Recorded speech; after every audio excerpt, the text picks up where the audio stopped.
Rentetan kekalahan demi kekalahan yang dialami Juventus kian berlanjut dalam 3 pertandingan beruntun. Berawal dari pertandingan Coppa Italia melawan Atalanta, Sinyonya tua harus takluk 3-0 di perempat final.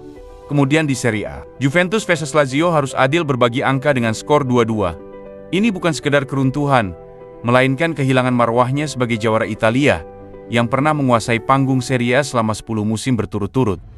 Ujian berat pun datang di pekan ke-25 Serie A. Juventus harus siap menghadapi Inter Milan dalam derby di Italia. Namun sesuatu yang diharapkan tak kunjung datang. Sehingga Sinyonya tua harus takluk 3-2 secara dramatis di Giuseppe Meazza. Ironisnya tak berhenti di situ. Juventus harus melakukan pertandingan playoff Liga Champions melawan Galatasaray. Lagi-lagi Bianconeri terjungkal kembali oleh Galatasaray dengan skor 5-2. Juve terlihat sudah tak berdaya, semakin kehilangan marwahnya sebagai jawara Italia. Juventus akan kehilangan arah. Permainan yang dulu menghibur jutaan penggemar, kini jadi hujatan para penggemarnya sendiri. Tepatnya di pekan ke-26 Serie A, Juve harus menelan pil pahit atas tamunya Como 1907. Pasukan Cesc Fabregas sukses mempermalukan Sinyonya tua dengan skor 2-0 di hadapan publiknya sendiri.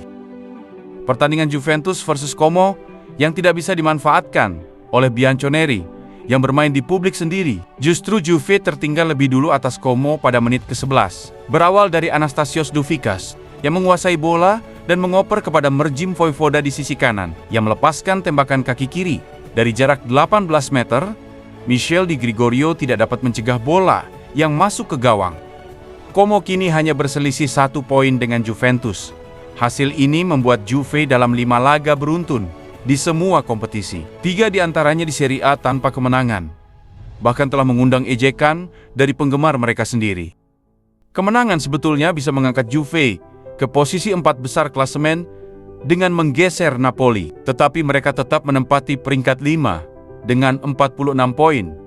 Bianconeri yang berselisih 1 angka dari Napoli. Sementara itu Como berada di posisi ke-6, berjarak 1 poin di belakang Juventus. Kini mereka mendapat tantangan yang sangat berat demi bertahan di Liga Champions. Di tengah upaya Juventus untuk bisa berkompetisi di Eropa melalui Serie A, namun kini Juve dihadapkan tantangan berat. Mereka akan kedatangan klub Turki Galatasaray di leg kedua. Playoff 16 besar Liga Champions, Juventus harus mengejar ketertinggalan 5-2 supaya bisa bertahan di UCL. Kekalahan demi kekalahan yang dialami Juventus kian terasa semakin menyakitkan. Situasi ini telah mempertegas bahwa performa Sinyonya tua sedang berada di titik yang memprihatinkan. Karena dalam 5 laga terakhir di semua kompetisi, Juventus tak sekalipun mampu meraih kemenangan. Para pendukung mulai menunjukkan kekecewaannya. Karena tim kesayangan mereka tampil tanpa intensitas dan kejelasan arah permainan yang sebenarnya, sehingga siulan dan ejekan pun terdengar jelas dari tribun. Para supporter tampak sudah kehilangan kesabarannya melihat performa yang dinilai jauh dari standar Juventus.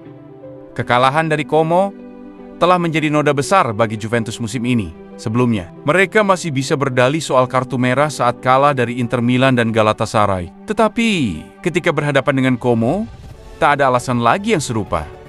Situasi ini membuat tekanan semakin besar kepada Juventus. Kini mereka harus mengembalikan kepercayaan penggemarnya jelang menghadapi Galatasaray. Mampukah Juventus bangkit dari keterpurukan? Gimana pendapat kalian?